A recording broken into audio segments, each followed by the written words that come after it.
$10, he would sell it to them for a sum that was the equivalent of a, surgeon's 1 month salary. I mean, for these colossal sums of money, because the rarity and the, of these things in the Soviet Union was such that you could get those prices. So yeah, my father was mostly, a black market record dealer. He also sold some other things, old art books, sometimes jeans, things like that. But mostly he was a record guy, and he had very good taste in music, but he, I just remember growing up around the house and there was always somebody showing up to buy a Sinatra record or to buy, a John Coltrane record or to, whatever it was. And of course, sometimes people were coming to sell those things to my father. So it was very much a familiar element of that time. So my parents were, they were children of the 70s, so the problems of Soviet life had become quite different by that time.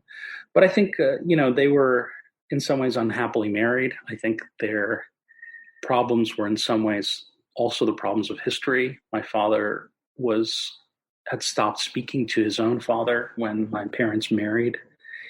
My father hated Vasily, partly because Vasily was, I think, not a very good parent, but I think largely hated him because of what Vasily had done in his life for work. My father hated the Soviet state. He was very much somebody who loved the West. And I think the fact that his father had been a bodyguard of Stalin, also by that time, Stalin had been essentially renounced as a historical figure by Khrushchev. And the fact that his father was a member of the KGB was deeply shameful to my father. And I think my father also understood that his own father had been involved in genocide, had been involved in torture, and he hated him for it. He was deeply ashamed and troubled by this. So I think that was a legacy that my father was trying to live down. And I think his profound interest in the West was kind of in America. On his wall, my dad, when I was growing up, had a picture of William Faulkner. He really idolized America. And I think for him, that was a way of differentiating himself from Vasily and putting distance, kind of emotional and moral distance between Vasily and himself. And my mother, I think, was kind of my mother was the child of Holocaust survivors who had lost most of her family in the Holocaust. I think the fact that they were what was known at that time as a mixed marriage, a Jew and a Gentile, was also put a lot of pressure on her. Her parents didn't approve of my father. And they were also really young. They married when my mother was 20 years old because my father had, knocked her up essentially with me. So they were essentially forced to get married because they were raising a kid together. So it was in some ways a really interesting and troubled marriage. And what I learned while writing this book is that, I think the main insight I had into this country and my family is that a lot of the things that I thought were determined by personality, how two people got along, were in fact things that were determined by history. That history, in fact, was a much stronger influence on all of us than I had ever suspected. But when the last time I spoke to my grandfather, in person, he, kind of took hold of my head and whispered in my ear. He said, I was scared every single day. He went to work, for years thinking that he would probably die, that he would probably not survive. And one of the things that I explore in this book is the notion of, well, how does that affect not just you, but your family? How does that affect your children? How does that affect your grandchildren? What does it mean to live through these things, right?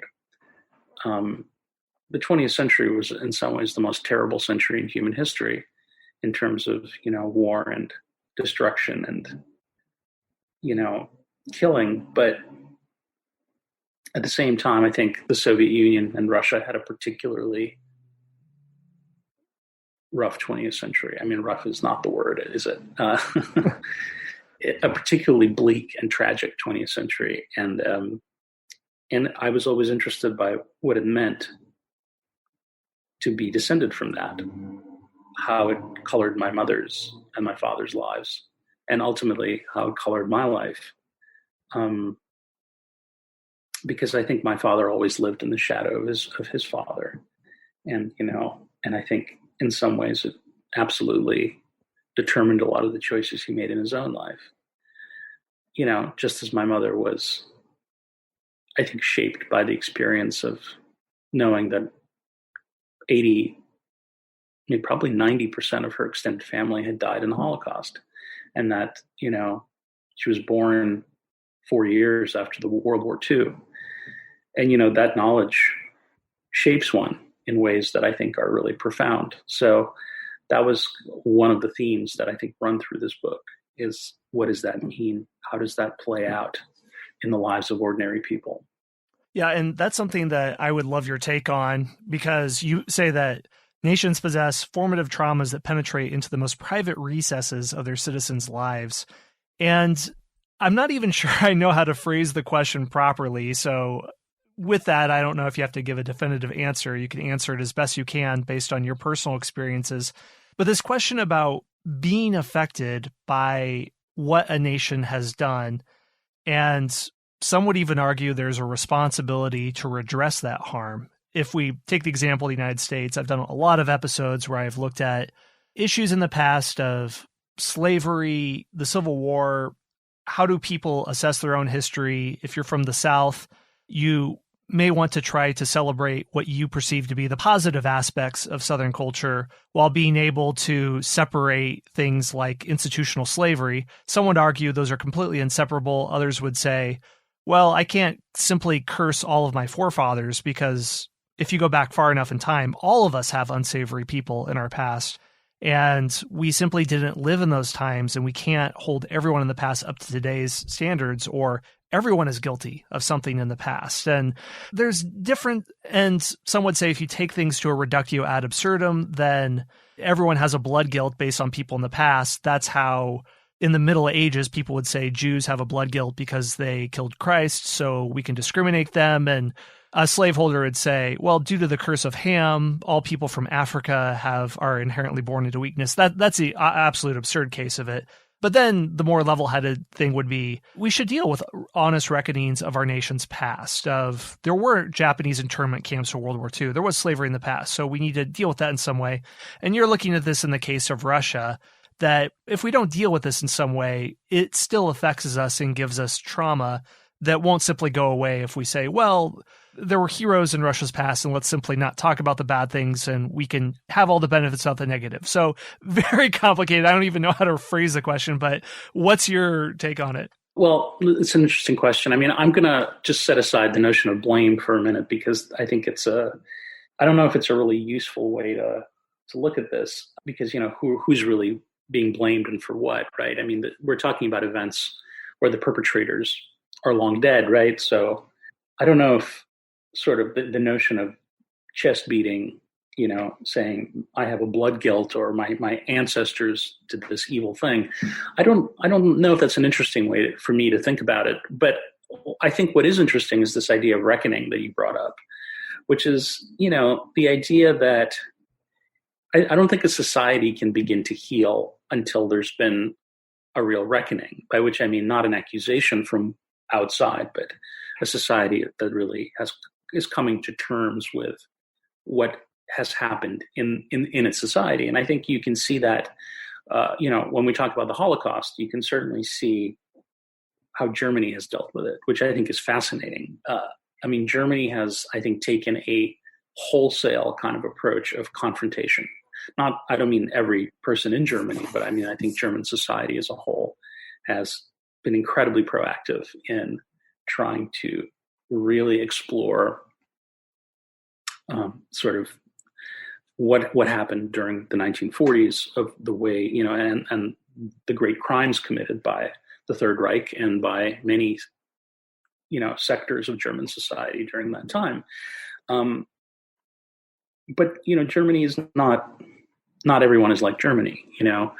One of the things I talk about in my book is Lithuania, which is where my mother grew up and where I spent a lot of my summers as a kid, that is a nation that had, it's a really interesting country because it was the last country in Europe to adopt Christianity, and for many years was a real haven for Jews. It was a place where, Jews were welcomed initially with essentially an offer of equal rights to Christians. I mean, it was kind of unprecedented in medieval Europe to have a country say, please come live here and we will give you full protection under the law, because it was a country that came very late to Christianity. And a lot of the historical prejudices that kind of rose up in the church were not present there. Of course, with time that evaporated. And, but remarkably, people in Lithuania Jews and Lithuanians lived together in relative peace for something like 500 years. There were almost no acts of murder and then this series of events play out, right? So the Soviet Union invades Lithuania, I think 1939, right? 1940. Because, the German army is moving east, the Soviet army is moving west. They invade Lithuania, make it into the Lithuanian Soviet Socialist Republic, and occupy it. And then at the end of that period, I think, if I'm remembering correctly, this is June 1941. KGB agents round up tens of thousands of people, put them on board trains, and send them to labor camps. 7,000 of this group, I think, of about, I don't have the figure in front of me, but I think it was close to 50,000 people. 7,000 of them are Jews. And then literally a week later, the German army invades. And because the Soviets, I think, saw Jews as being more friendly to them than Lithuanians, because Russia and Lithuania Lithuania has a history of being invaded and occupied by Russia, and also the Jews are terrified of Hitler, right? Because Hitler has already occupied Poland, so they are relieved in a way to see the Soviets arrive because they see the Soviets as protecting them from Hitler, right?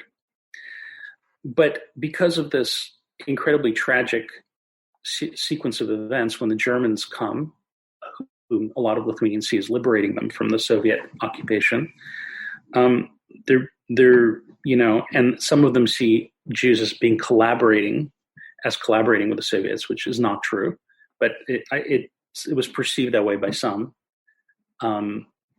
There's this huge whole-scale reaction where groups of Lithuanians go into the Jewish neighborhoods and start to slaughter Jews. Of course, they're being egged on in this by the newly arrived SS, right? So this remarkably deadly genocide unfolds, really most of it in the space of the first 3 months, in the summer and fall of 1941. And most of the killing was carried out, we know from German documents, by ordinary Lithuanians who were parts of militias that were in some ways commanded by the SS, but nonetheless they are instrumental in doing it. And the problem is that the country has really never, in my view, had a sort of social reckoning with that history. It was covered up during the Soviet period. Then there was the period of independence.